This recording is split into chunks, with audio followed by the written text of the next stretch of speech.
Digital marketing గురించి నాకు ముందే తెలిసి ఉంటే బాగుండు అని నేను అనుకునేది ఏంటంటే యానిమేటెడ్ క్యారెక్టర్స్ తో డిజిటల్ మార్కెటింగ్ ప్రపంచంలోకి వెళ్దాం. ముందుగా చెప్పాలంటే అవి అందరి దృష్టిని ఆకర్షిస్తాయి. అందమైన చిల్లిపి యానిమేటెడ్ ఫిగర్ ని ఎవరు తిరస్కరించగరు? తర్వాత అవి క్లిష్టమైన విషయాలను సులభతరం చేస్తాయి. బోరింగ్ చార్ట్ కి బదులుగా ఒక ఫన్ క్యారెక్టర్ తో అనలిటిక్స్ ను వివరించడాన్ని మరించుకోండి. ఇంకా ఏంటో తెలుసా? అవి చాలా గుర్తుండిపోతాయి. మీ బ్రాండ్ ని, మీ సందేశాన్ని మీ ప్రేక్షకులు గుర్తుంచుకుంటారు. అంతేకాకుండా అవి మీ కంటెంట్ ను మరింత షేరబుల్ గా చేస్తాయి. ఫన్, ఎంగేజింగ్ వీడియోలను ప్రజలు షేర్ చేసుకోవడానికి ఇష్టపడతారు. మరి అదే పాత పద్ధతులకు ఎందుకు కట్టుబడి ఉండాలి?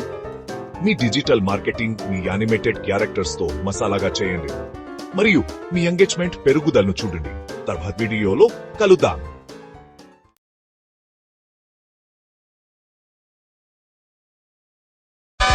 జీవితమే ఒక ఆట, సాహసమే పూబాట.